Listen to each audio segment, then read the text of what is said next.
मेरा आधी कहना तुम्हें अच्छा नहीं लगेगा, इसलिए बेहतर होगा तुम लोग अपने राजमहल में लौट जाओ, जहां पे दासियां तुम्हारे आगे पीछे घूमती हैं तुम्हारी सुख सुविधा का ध्यान रखने के लिए। जाओ। नहीं श्रीमान, आप जैसे गुण और ज्ञानी से तो हम कुछ भी सीखने के लिए तैयार हैं। हमें कृपा करके बताइए, मेवाड़ की समस्या हम कैसे। एक विचार बार बार मुझे परेशान करता है कि तुम जैसा अज्ञानी और भावुक व्यक्ति आने वाले समय में मेवाड़ की राजगद्दी पे विराजित होगा।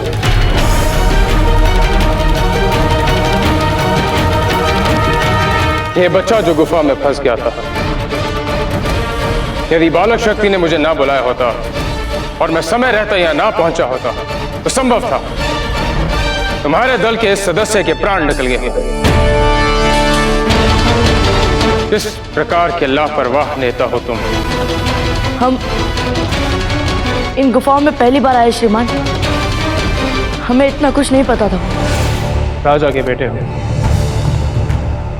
राजगद्दी पे हक है तुम्हारा, राजा भी बन जाओगे। अगर किस प्रकार के राजा, जिस प्रकार तुम गुफा के बारे में कुछ नहीं जानते, साथ ही मरते हैं तो मरे, उसी प्रकार प्रजा मरती है तो मरे। कैसा होगा वो राजपाट और कैसे होगे राजा तुम? हैं इन प्रश्नों के उत्तर तुम्हारे पास? नहीं, क्योंकि तुमने कभी इनके बारे में सोचा नहीं। अगर मैं जानता हूं, अज्ञानी, भावुक, ईर्ष्यालु, अहंकारी राजा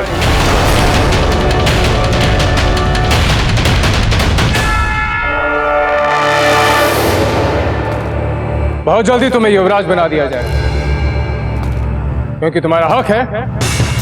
इसलिए बिना शिक्षा दीक्षा के तुम राजा भी बन जाओ। जब ऐसे बच्चे बनने वाले हैं राजा मेवाड़ के, तो क्या होगा भविष्य मेवाड़ का?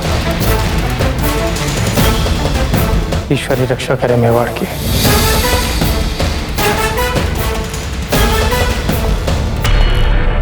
तुम जैसे को तो कभी मैं अपना शिष्य ना बनाऊं।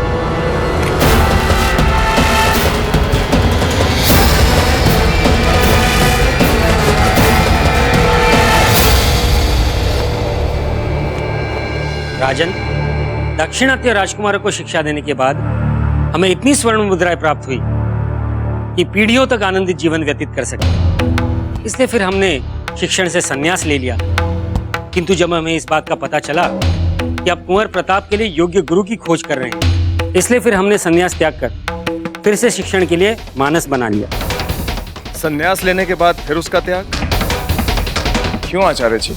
ऐसा इसलिए राजन कि जैसे आपको योग्य गुरु की खोज रहती है ना, उसी तरह से हमें योग्य शिष्य की खोज रहती है। ऐसा शिष्य जो हमसे ज्ञान प्राप्त करने के बाद जब इतिहास में गौरव और कीर्ति से अमर हो, तो उसके साथ साथ हम भी इतिहास में अपना छोटा सा स्थान प्राप्त कर लें। आचार्य जी, आपने हमारे पुत्र के बारे में इतनी अच्छी अच्छी बातें कही, हम आपके मन से आभारी। आप सभी आचार्य राजमहल में आके राजमहल का जो मान सम्मान बढ़ाए, उसके लिए मैं मेवाड़नाथ की ओर से आप सभी का हार्दिक अभिनंदन करता हूं। बहुत शीघ्र ही मेवाड़नाथ जब इस विषय पर अपना निर्णय सुना देंगे तो हम आपको खबर कर देंगे।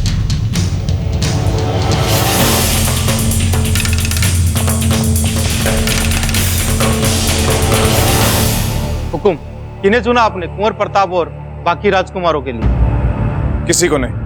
परंतु हुकुम, ये राजपूताने के ही नहीं, सारे भारत के सर्वश्रेष्ठ आचार्य हैं। आप सच कह रहे हैं, पर इनकी ख्याति कुंवर प्रताप को बांध नहीं पाएगी।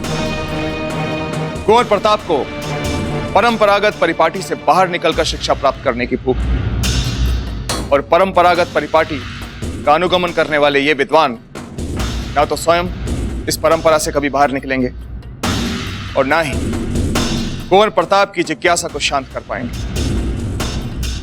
और वैसे भी जो गुरु अपने शिष्य के गुणों से इतना प्रभावित हो, वो अपने शिष्य को सही मार्ग क्या दिखाए? ये तो अभी से कुंवर प्रताप का स्तुतिगान कर रहे हैं।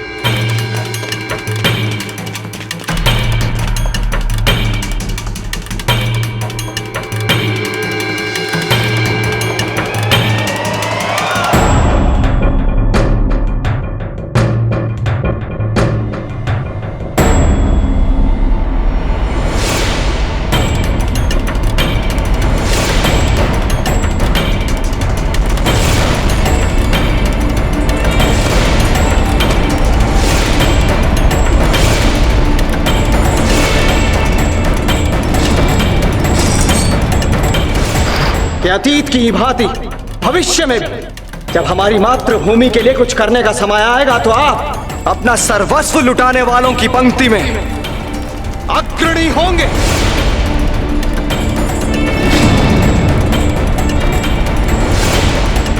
मेवाड़ पे आने वाला संकट हो तुम, अज्ञानी, भावुक, ईर्ष्यालु, अहंकारी राजा।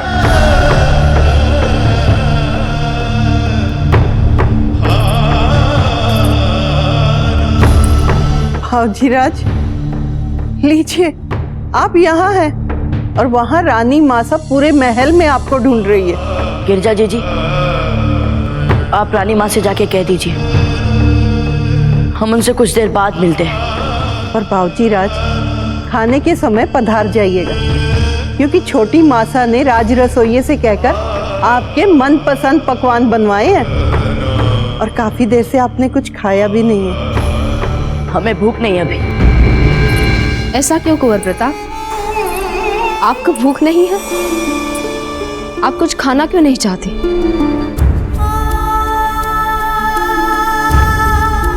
क्योंकि हम इस योग्य नहीं है रानी माँ। इन मनुहारों के, इन पकवानों के। ऐसा किया क्या है हमने?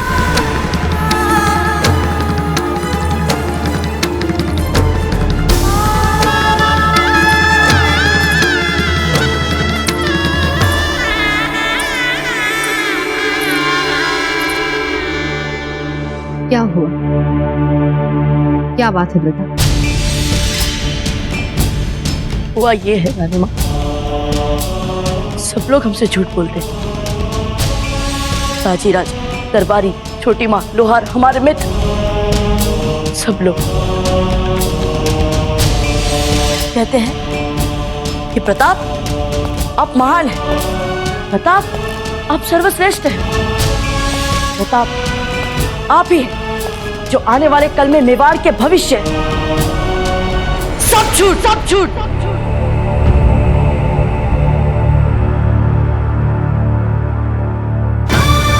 हमें तो ये कहते हुए डर लगता है रानी माँ, पर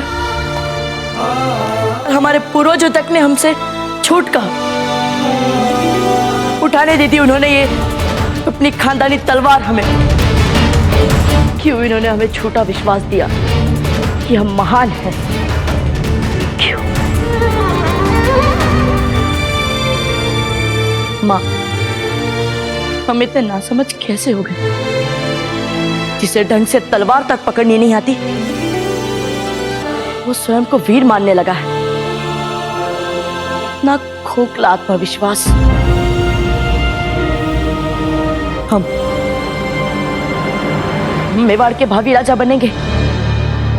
कैसे करेंगे हम मेवाड़ के रक्षक? नहीं, हम तो केवल एक साधारण सिपाही जितने भी नहीं। हम मेवाड़ के राजा बनने के योग्य तो है ही नहीं माँ। हमें कुछ नहीं आता, हमें कुछ नहीं आता माँ।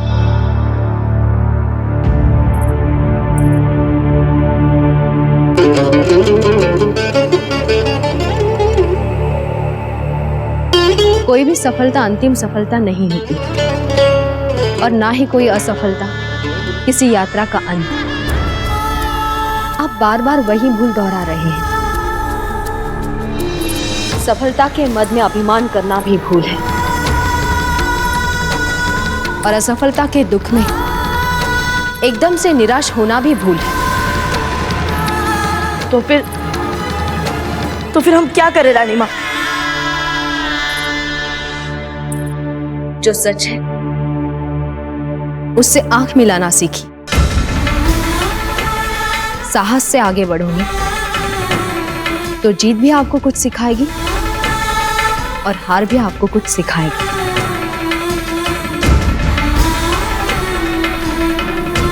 किससे मिले थे आज आप? हम एक आचार्य से मिले थे। हम गुफा में गए थे रानी माँ। आचार्य जी ने हमें पहली बार दर्पण दिखा दिया। उन्होंने हमें सिखा दिया रानी माँ कि जो अपनी प्रशंसा को सच मानकर उसमें डूब जाता है, उससे बड़ा मूर्ख कोई नहीं होगा। उनकी वजह से हमें समझ आ गया माँ कि किसी भी दायित्व को अपने कंधों पर उठाने से पहले हमें बहुत कुछ देखना है, बहुत कुछ सीखना है। यही नियति का सच्चा न्याय है कुंवर प्रताप। जिस समय आपके दाजीराज आपके लिए योग्य गुरु ढूंढ रहे हैं, उसी समय विधाता ने आपको ऐसे आचार्य से मिलवा दिया जो आपकी ज्ञान की भूख, विचारों की भूख और समझ की भूख को मिटाकर आपको सही मार्ग दिखाए। ऐसे ही होते हैं वे जिनको आदर्श गुरु कहा जाता है। क्या ऐसा सच में है रानी माँ? चलिए निकलिए इस निराशा से बाहर। देखिए सामने जीवन का नया अध्याय है, पढ़िए उसे।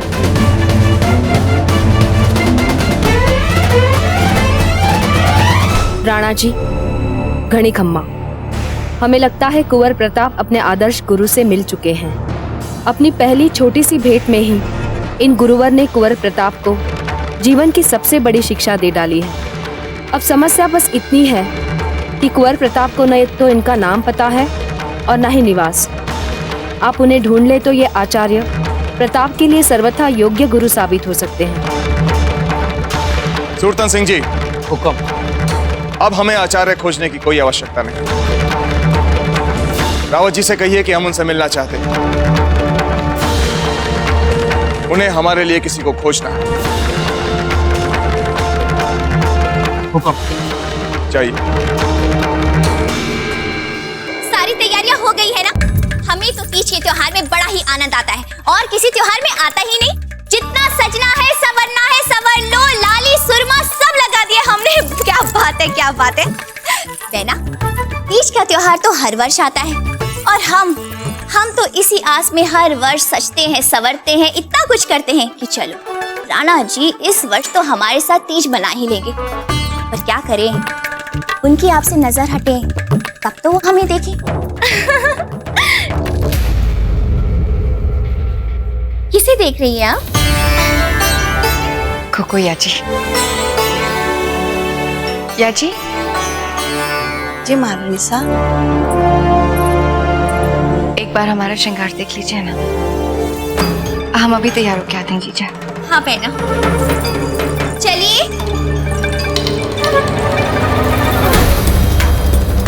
याची, आचार्य वाली बात आगे बढ़ी। मेवाड़नाथ कई आचार्यों से मिल चुके थे, पर अब तक किसी का चुनाव नहीं किया है उन्होंने। जीजा ने प्रताप को युवराज घोषित करने से पहले उनकी किसी योग्य गुरु से शिक्षा वाली बात रखकर अनजाने में हमारी सहायता की है। अब हमें आगे क्या करना है सोचने का समय मिल गया है। कोई हमसे पूछे ना याची, आचार्य मिलने में जितना समय लगेगा उतना ही लाभ होगा हमारा। महारानी जयवंता बाई पधार रही हैं।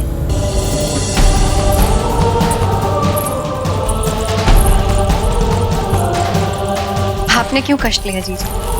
हमने कहा था ना कि तीज की सारी तैयारियां हम और सज्जा जीजा कर लेंगे। हमें आप पर पूरा भरोसा है बेना। हम यहाँ इसलिए नहीं, किसी और काम से आए हैं।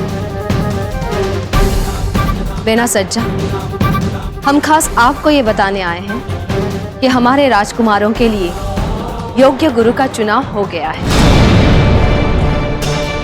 अरे वाह जीजा, ये तो बड़ा ही अच्छा समाचार दिया आपने इस शुभ अवसर पर। पर वे है कौन और कब से देना शुरू कर रहे हैं वो शिक्षा हमारे पुत्रों को? कौन है ये तो हमें भी नहीं पता चला, पर चुनाव हो गया है, ये है महत्वपूर्ण बात। हमें तो इस बात का भी संतोष है कि कुंवर प्रताप अब समझदारी के साथ साथ अपना बचाव करना भी सीख जाएंगे। बिल्कुल जीजा, बहुत आनंद हुआ हमें ये सब सुन के। हम चलते हैं।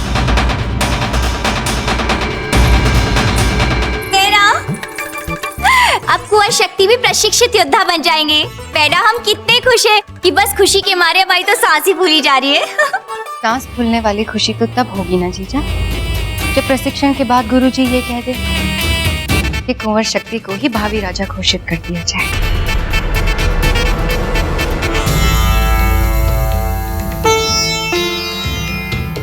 ये कैसी बातें कर रही हैं बहना? आप हमारे साथ परिहास कर रही हैं। परिहास? क्यों जीजा? हमने तो राणा जी को भी यही कहा था कि हम उनकी बात से सहमत नहीं हैं। मानते हैं प्रताप ने किले पर मेवाड़ी ध्वज फहराया, पर इससे वो कल के मेवाड़ के राजा, ये तो बड़ा निर्णय है ना जीजा। हमें लगता है कि सारे राजकुमारों को बराबर अवसर मिलना चाहिए, जो सबसे योग्य हो उसे चुने मेवाड़ का भविष्य। इतनी हड़बड़ी क्या है निर्णय लेने में? मेवाड़ के भविष्य की बात है ना। ये तो आपने बहुत अच्छी बात कही बहना कि कुंवर शक्ति भी युवराज घोषित किए जा सकते हैं। सज्जा बाईसा के मन में उनके शक्ति के लिए संभावनाओं का ये जो बीज हमने बोया है, समय आने पर ये बीज बड़े मीठे मीठे फल देगा। महाराज, आपके आज्ञानुसार हमने सभी राज्यों से संपर्क किया है और उन्होंने अपनी एक सूची भेजी है जो हमने इसमें अंकित कर ली है। क्षमा करें दाजीराज, हम कुछ देर बाद आ जाएंगे। रुकिए कुंवर प्रताप, आप अंदर आ सकते हैं।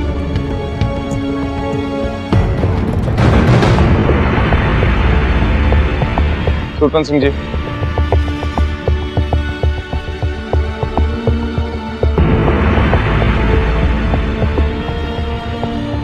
क्या बात है कुंवर प्रताप? कुछ नहीं दाजीराज, हम कुछ देर बाद आते हैं।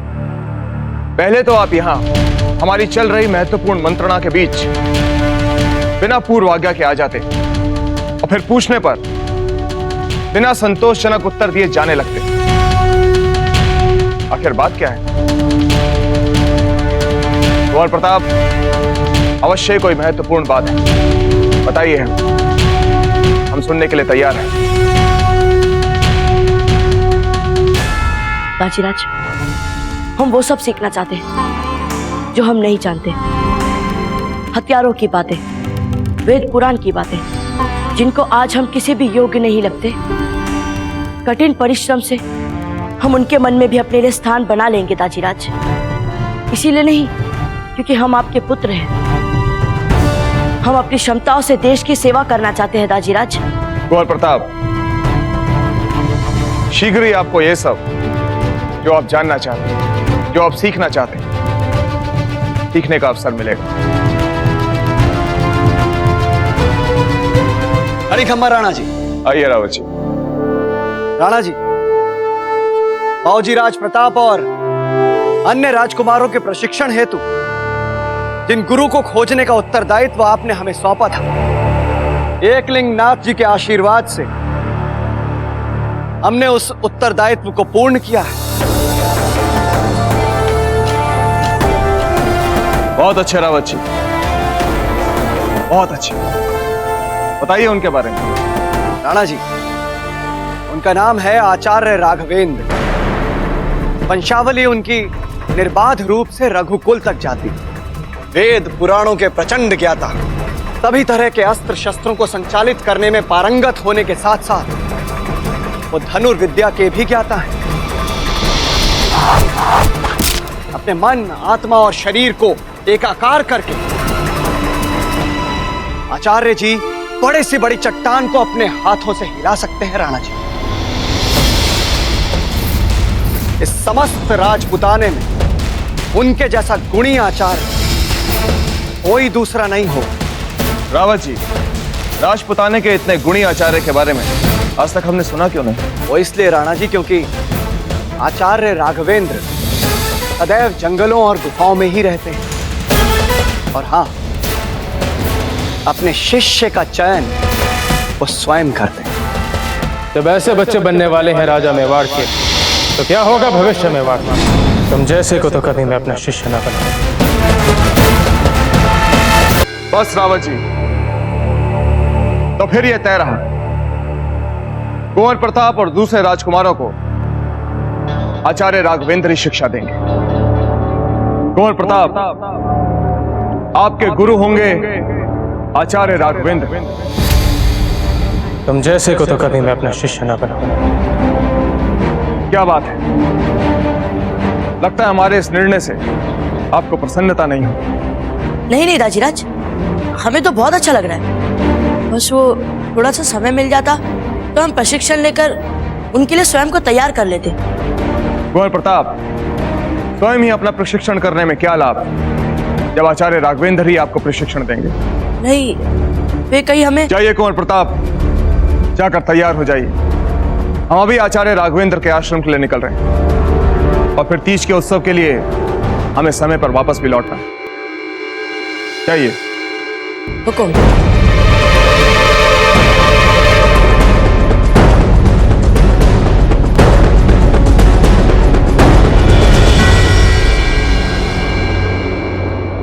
बाबूजी राज, आपने हुक्म से कहा क्यों नहीं? ये वही आचार्य जी है जो आपको मेवाड़ के राणा बनने के युग समझ ही नहीं रहे थे। हम कैसे बोलते सोम?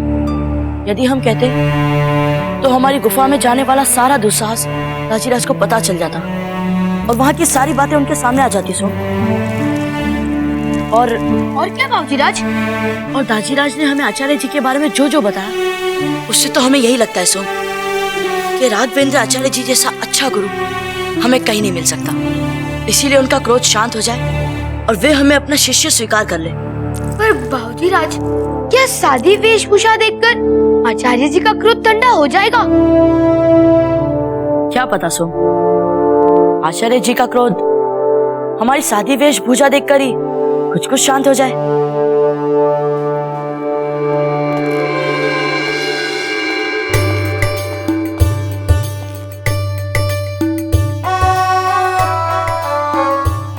हम तो सारे प्रयत्न कर रहे हैं सोम। अब आगे एकलिंग जी की इच्छा।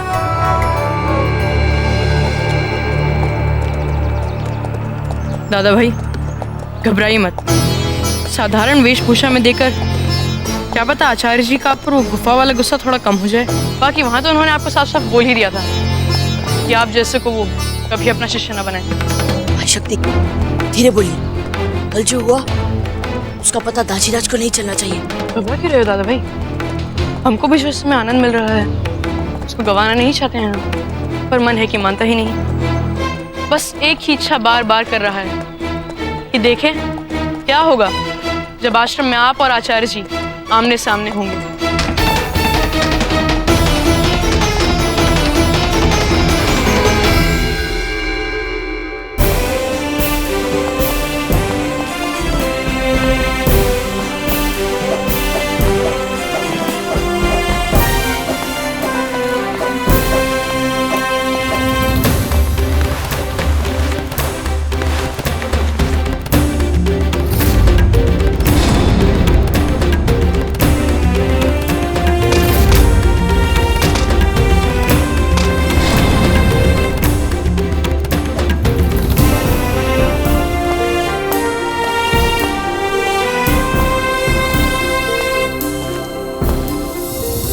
दाजीराज, ये सब? कुंवर शक्ति, गुरु के आश्रम का वातावरण ऐसा ही होता है।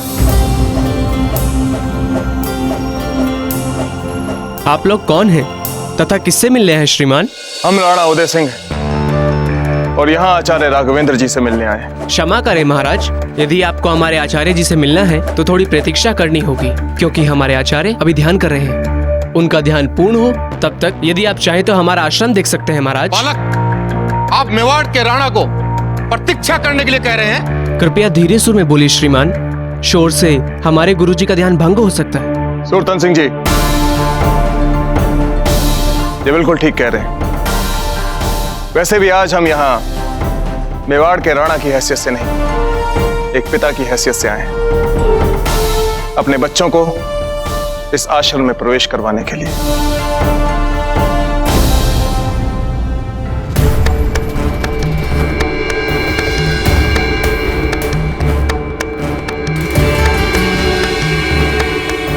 दाजीराज, आचार्य जी तो केवल अपने हाथों पर ही उल्टे खड़े हैं।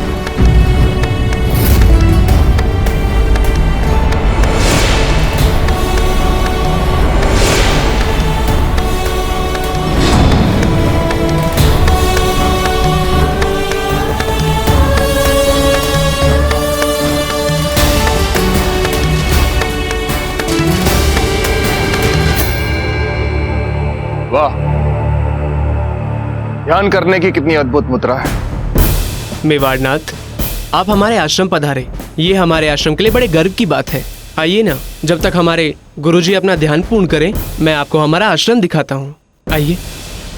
सुनिए, हम आचार्य जी की ध्यान मुद्रा पास जाकर देख सकते हैं? हम उनके ध्यान में बिल्कुल भी विघ्न नहीं डालेंगे और उनसे थोड़ा दूर ही रुक जाएंगे।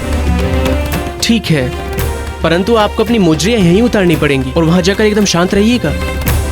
गुरुजी के ध्यान में किसी भी प्रकार की बाधा नहीं आनी चाहिए, बस। ठीक है। क्या मुजड़ियां उतारनी पड़ेंगी? भाई शक्ति, जैसा ये कह रहे हैं वैसा कर लीजिए। चलिए महाराज, चलिए।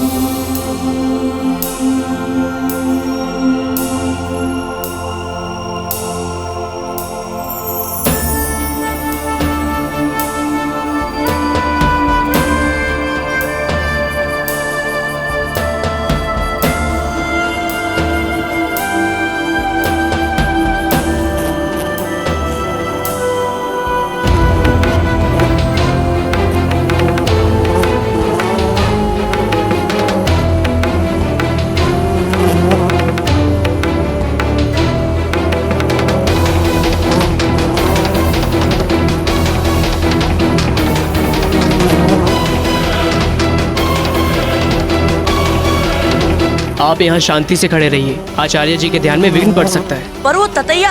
हम निवेदन करते हैं आपसे, शांत शांत। ठीक है, शांत।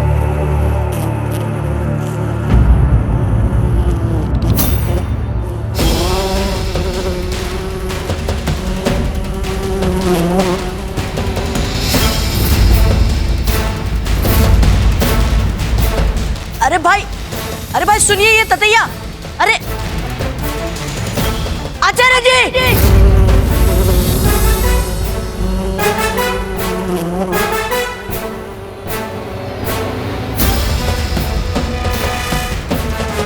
अज्ञानी बालक, तुमने हमारा ध्यान तोड़ने का दुस्साहस किया है। आचार्य जी,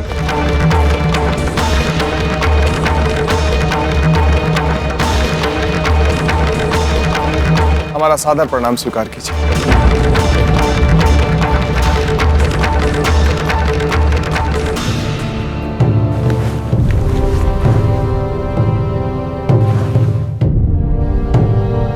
प्रणाम राजन। आचार्य जी, हम अपने पुत्र के व्यवहार के लिए आपसे क्षमा मांगते हैं। आप जैसा महान राणा हमारे साधारण से आश्रम में आने का कारण बताएंगे राजन? आचार्य जी, हमने आपके ज्ञान की, आपकी क्षमताओं की बहुत प्रशंसा सुनी। बताने वाले तो आपको समूचे भारत खंड का सर्वश्रेष्ठ गुरु बताते, इसलिए हम आपके पास एक विनम्र विनती लेकर आए। हम चाहते हैं कि आप हमारे राजकुमारों को अपने चरणों में बैठने का अवसर दिए और इन्हें अपना शिष्य बनाकर अपने ज्ञान के सागर में से अंजलि भर शिक्षा दें और इन्हें भी अपनी तरह शूरवीर और विद्वान बना दें, तो हम आपके आभारी रहेंगे। क्षमा कीजिए राजन, मैं आपके पुत्रों को शिक्षा नहीं दे सकता।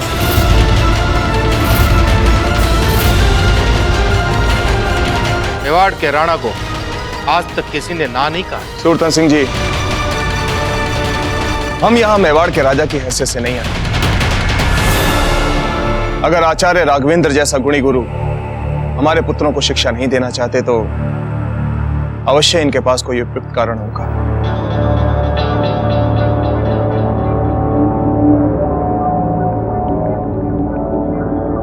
आचार्य जी, एक बार फिर से हमारा सादर प्रणाम स्वीकार कीजिए।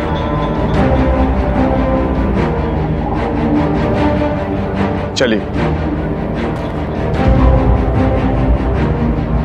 कुंवर प्रताप, आपने सुना नहीं हमने क्या कहा। चलिए यहां से।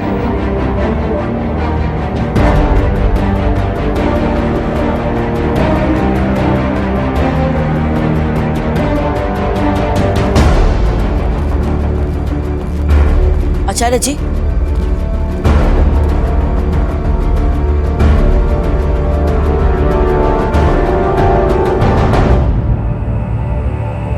आप ध्यान में थे और ऐसे में कहीं वो ततैया आपको काट लेता तो हमें आपसे शिक्षा कहां से मिलती आचार्य जी। इसीलिए हमें चिल्लाकर आपको सचेत करना पड़ा। हमें क्षमा कर दीजिए। वो ततैया विशाला था या नहीं, क्या इस बात का बोध था तुम्हें? उसी प्रकार तुम्हें उस गुफा का ज्ञान भी नहीं था कि क्या वो गुफा सुरक्षित थी भी या नहीं।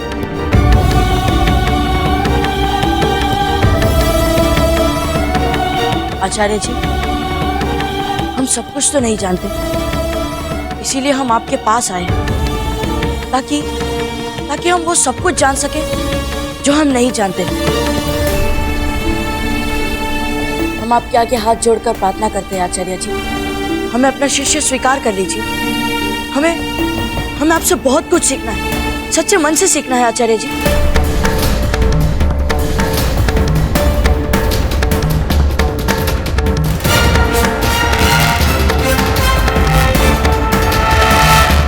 राजन, हमारे हृदय में आपके लिए अपार सम्मान है। आप जैसे राणा बहुत कम होते हैं जो वीर, पराक्रमी, साहसी, विद्वान होने के साथ साथ विनम्र भी हो, और इसी कारणवश हमें आपका आग्रह स्वीकार है।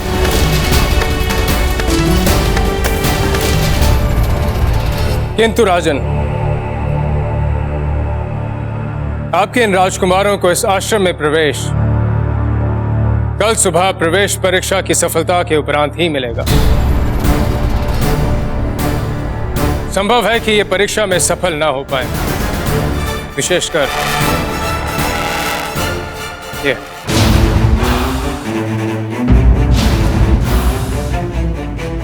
यदि ऐसा हुआ तो किसी भी प्रकार की राजकीय मुद्राएं या किसी भी प्रकार का राजकीय आतंक हमारे निर्णय में बदलाव नहीं ला सकता, चाहे हमें अपना आश्रम किसी और राज्य में क्यों ना ले जाना पड़े। आचार्य जी, मेवाड़ अपने गुरुओं का आदर करना अच्छी तरह से जानता है। कल हमारे राजकुमार आपकी प्रवेश परीक्षा के लिए अवश्य आएंगे। धन्यवाद। चलिए।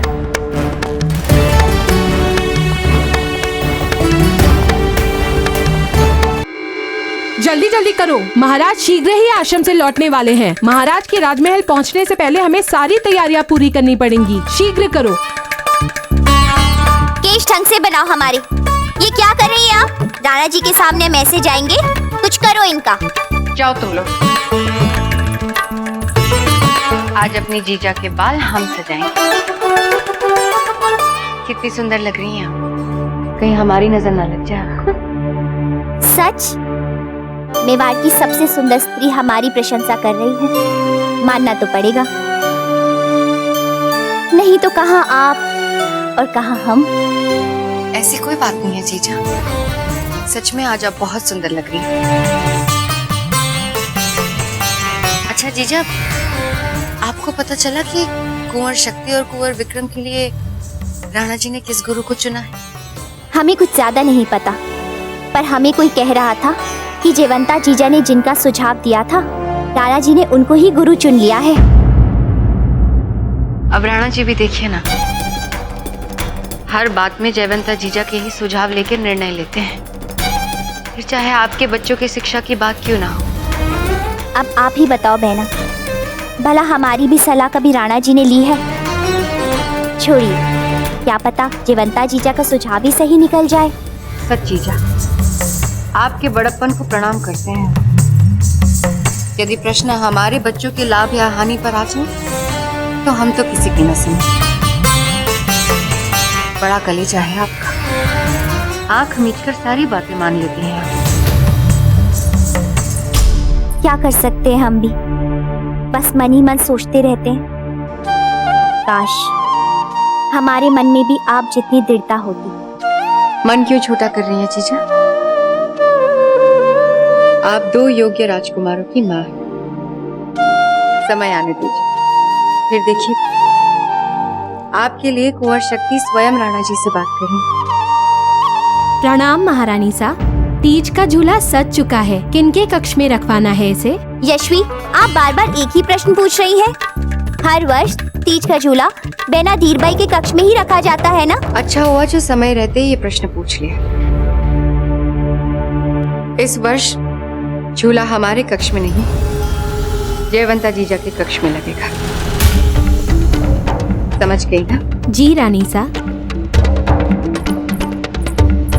बेना, इस गौरव की असली अधिकारी तो जयवंता बाई सा ही है, फिर राणा जी को वहीं लौटना चाहिए। अब चलिए, शिव पार्वती की पूजा करने का समय हो गया है। आइए।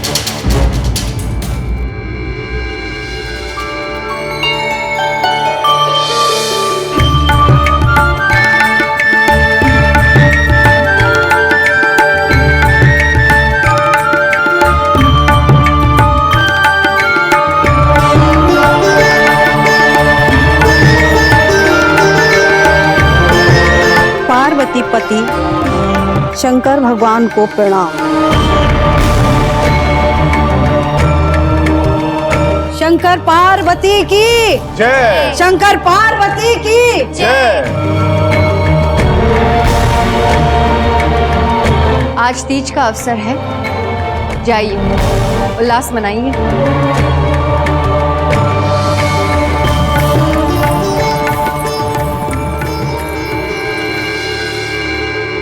बेना, आपने तीज का झूला हमारे कक्ष में रखवाया है?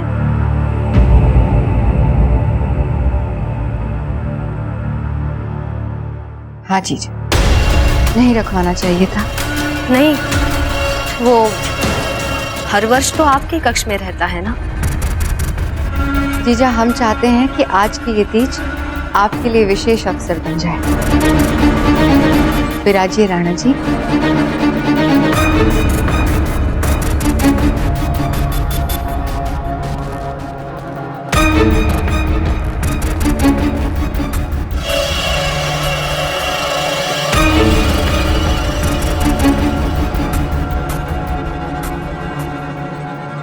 आइए बेना।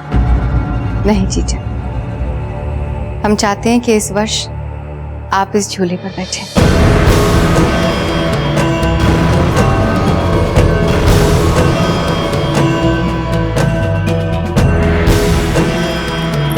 इस झूले पर बैठने का सच्चा अधिकार आपका है।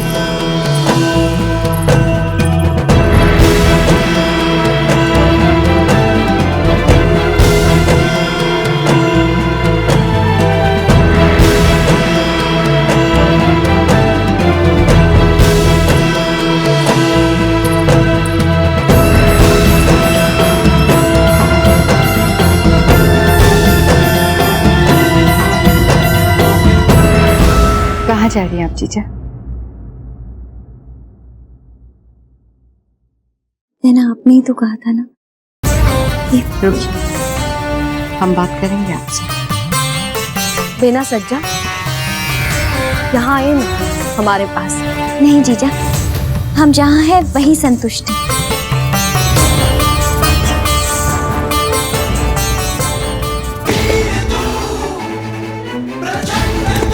और तेज भागीरथ, और तेज।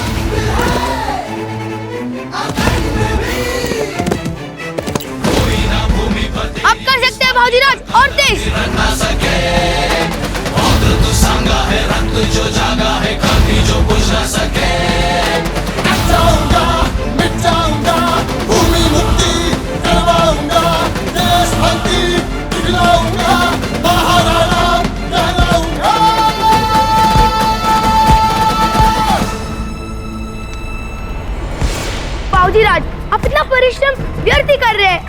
अगर आचार्य जी ने कोई दूसरी नई चुनौती रख दी तो आपकी सारी मेहनत बेकार चली जाएगी। हो सकता है, पर सुन, हमें यह संतोष तो रहेगा कि हमने प्रयास किया ताकि मेवाड़ का ध्वज हमारे दुर्ग जितना ऊंचा रहे, फहराता रहे। हमें आचार्य राघवेंद्र जी से उनका मन, उनका विश्वास जीतना है सोम। हम चाहते कि वो हमें अपना शिष्य बनाकर अपना ज्ञान और प्रशिक्षण दे, तभी तो हम हमारी मातृभूमि की अफगान और मुगलों से भली प्रकार से रक्षा कर पाएंगे। धीर भाई जी, आज आपने जो भी किया, हम आपका ये आभार कभी नहीं भूलेंगे। राणा जी, आप हमें शर्मसार कर रहे हैं। चलिए। नहीं,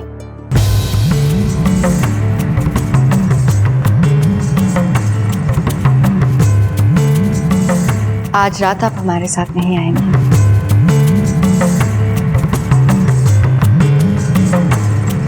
ये आप क्या कह रहे हैं बेना? सही तो कह रहे हैं जीजा। इतने वर्षों हमने मेवाड़ की महारानी से तीज की रात तक में भी राणा जी को अपने पास रखा, आपसे आपका अधिकार छीना। अब हम अपनी भूल स्वीकार करके मेवाड़ की महारानी को अपना अधिकार लौटाना चाहते हैं। तभी तो मेवाड़ के राजमहलों में तीज का गौरव बना रहेगा। आइए सज्जा जीजा, हमें मेवाड़ के महाराणा और महारानी सा के एकांत में बाधा नहीं डालनी चाहिए।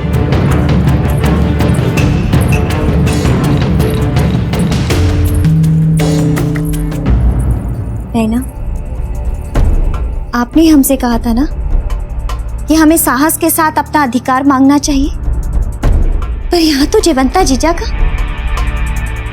मेवाड़ की महारानी साहब, मेवाड़ की राजगद्दी पे किसका पुत्र बैठेगा जीजा?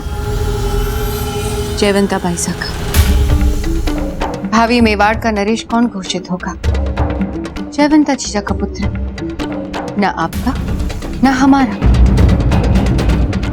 हमारा ये कहना है कि जयवंता जीजा के पीछे रहने का अभ्यास आरंभ कर लेते हैं, इसी में सबका भला है।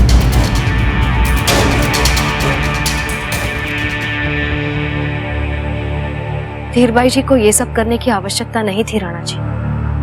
धीर भाई जी ऐसी ही, वो स्वयं से पहले दूसरों के बारे में सोचती।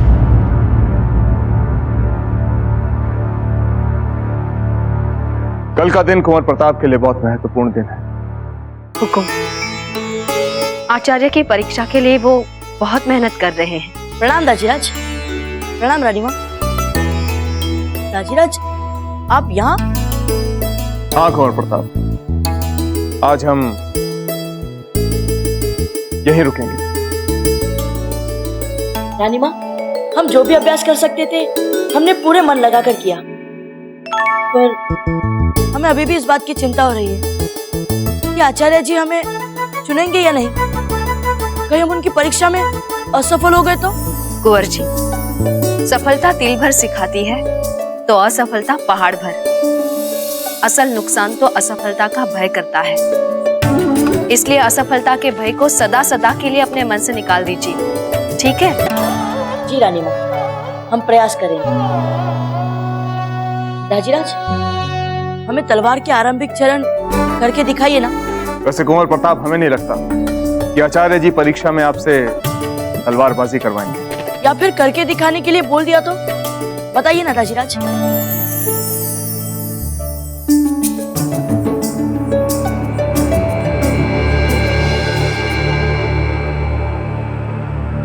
लीजिए कुंवर प्रताप। तैयार हैं आप? जी दाजीराज। चलिए।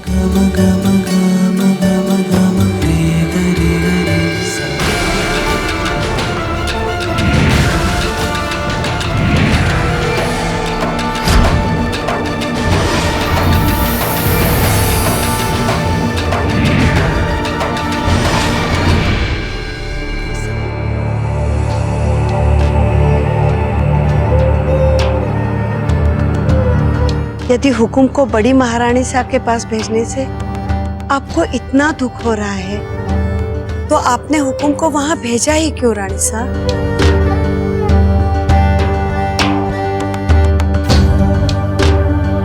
तुम बताओ क्या करते हम? उस जयवंता को हमारी इच्छाओं के बारे में, हमारी योजनाओं के बारे में, हमारे षड्यंत्रों के बारे में संदेह करने देते? उसके मन में जो संदेह का अंकुर फूट रहा था उसे तो कुचलना था ना जी। उसकी नजरें हमसे हट जाए, उसके लिए कोई तो मूल्य चुकाना था, ताकि भविष्य में जब वो अपने लक्ष्य को प्राप्त करे तो वो बीच में रोड़ा न डाल सके। सब चीजों के लिए हमें ये मूल्य चुकाना था। अब आप आगे क्या करेंगे रानी साहब? आपने क्या सोचा है अब? जो तुमने कहा था हमसे। क्या कहा था तुमने हमसे?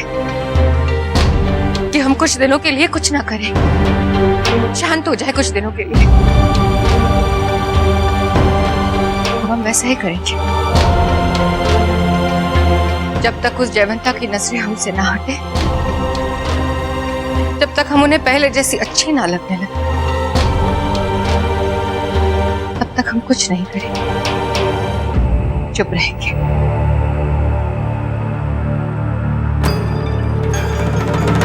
हमने निर्णय ले लिया है जी। प्रताप के भावी नरेश बनने के मार्ग में अब हम सीधे सीधे स्वयं बाधा नहीं डालेंगे। रज्जा को हथियार बनाएंगे हम। उसके मन में राजमाता बनने की ऐसी इच्छा जगाएंगे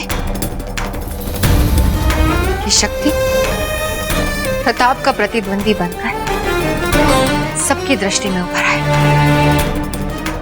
और प्रताप को चुनौती देने के लिए शक्ति का प्रताप की तरह महान होना आवश्यक नहीं है। बस हमें कब कब क्या करना है अब हमें पता है। सज्जा आएगी हमारे काम, शक्ति आएगा हमारे काम। से एक बार उस जयवंता का संदेह हमसे हट जाए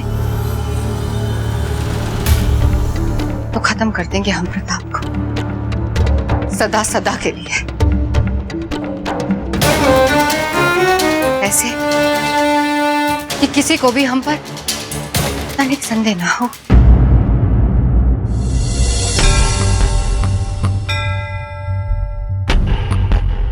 चलो अच्छा हुआ, धीर बाई जी पर जो हमारा संदेह था वो व्यर्थ निकला, है ना महारानी साहब? संदेह गलत नहीं था, बल्कि हमारा विश्वास और दृढ़ हो गया है कि कुंवर प्रताप के विरुद्ध चालें धीर बाई जी ही चल रही हैं। वो कैसे महारानी साहब? इतने वर्षों में धीर बाई जी ने राणा जी को एक बार भी अपने से दूर नहीं होने दिया, और आज कर दिया, वो भी तीज की रात। क्यों? इसी वर्ष क्यों? क्योंकि वे चाहती हैं कि हमारे मन में उनके लिए कोई संदेह ना रहे। तो अब आप क्या करेंगी महारानी साहब? कुछ नहीं, हम उनके खेल को उन्हीं के नियमों से खेलेंगे,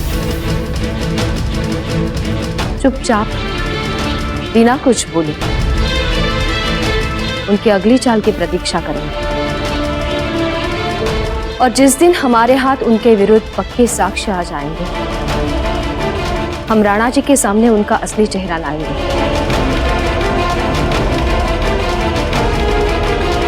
और देख लीजिएगा गिरजादन, हम ये करके रहेंगे।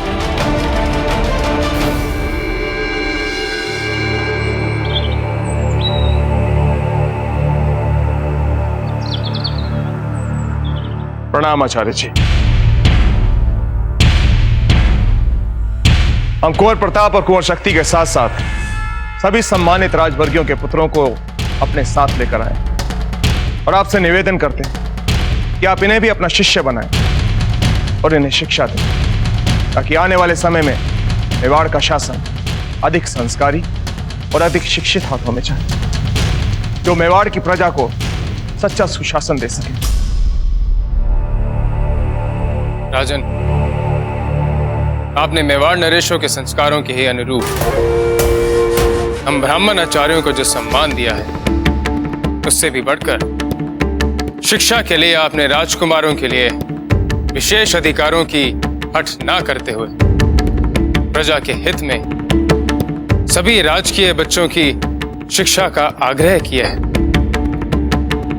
उससे हमारा हृदय प्रसन्न होता है।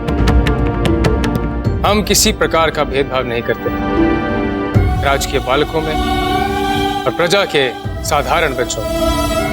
हमारे आश्रम में प्रवेश लेने के पश्चात सभी बालक हमारे लिए केवल हमारे शिष्य ही होते हैं।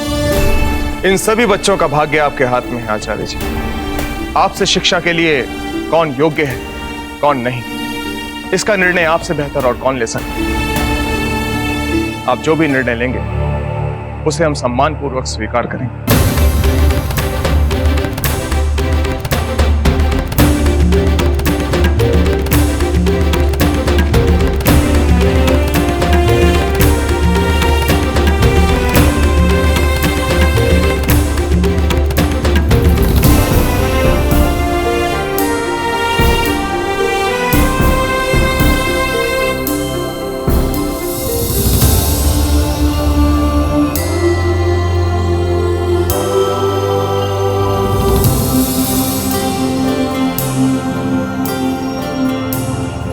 यदि आप इस आश्रम में हमसे परीक्षा लेना चाहते हैं तो हमें प्रभावित करने का आपके पास एकमात्र यही अवसर है। आपके पिताओं को इसलिए आमंत्रित किया गया है ताकि यदि उन्होंने आपको लेकर मिथ्या धारणा बना रखी तो उन्हें सत्य का बोध होना चाहिए। उन्हें अपनी संतान का स्तर पता होना चाहिए। इस परीक्षा को सरल बनाकर ना ही हम आपका और ना ही आपसे बड़ी बड़ी अपेक्षाएं रखने वाले आपके पिताओं का अहित चाहते हैं। ध्यान रहे,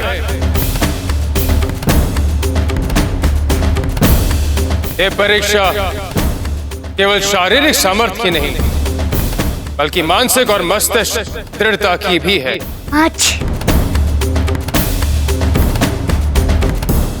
आप इस पंक्ति से परे हट जाइए। आपसे कहा कि आप इस पंक्ति से बाहर हो जाइए। आचार्य जी, ये तो क्या? एक शब्द और तो आपको इस पंक्ति से हटा के दर्शक दीर्घा में बिठा दिया जाएगा। समझ गए आप?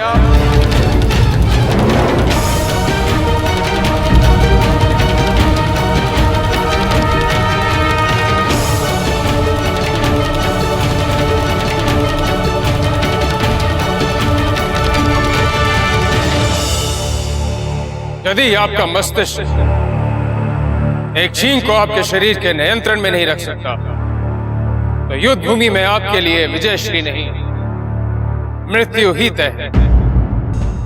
और ऐसे शिष्यों की यहां पे कोई आवश्यकता नहीं।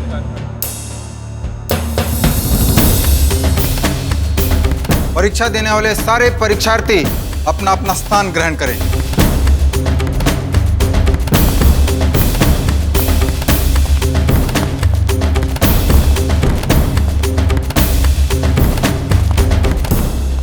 झंडे का इशारा होते ही सभी परीक्षार्थी ये पानी से भरा हुआ पात्र अपने कंधे पर उठाएंगे और इस लकड़ी से बना हुआ पुल को पार कर कर उस तरफ जाएंगे और वहां पर एक चिन्ह बना हुआ है जहां पर जाकर आपको खड़ा हो जाना है।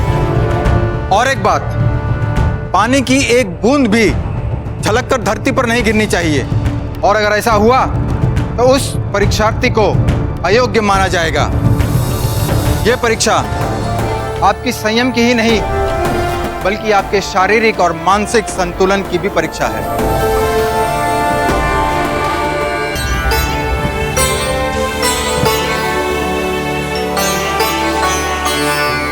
क्या बात है सज्जा जी, इतनी चिंता में क्यों लग रही हैं? बहना, हमारे मन में एक ही चिंता बार बार घुमड़ रही है। हमारे कुंवर शक्ति परीक्षा में सफल होंगे कि नहीं। असफलता तो उनसे पछती ही नहीं आसानी से। हम बहुत बेचैन हैं। सज्जा बेना, लीजिए बेर लीजिए। दासी बता रही थी ये सबसे मीठे बेर हैं, लीजिए। जीजा, हम आपसे एक प्रश्न पूछिए। इतनी सारी योग्य दासियों के होते हुए भी क्यों हर वर्ष हम अपनी आंखों के सामने खुद खड़े रहकर मसाले पिसवाते हैं? यही पूछना चाहती है ना आप? हमें आनंद मिलता है इसमें सज्जा बेना, इसलिए बेर तो लीजिए। जीजा, वैसे हम आपसे ये नहीं पूछ रहे थे। हमारे पुत्र आचार्य जी के आश्रम में अपने जीवन की सबसे महत्वपूर्ण परीक्षा देने गए हैं।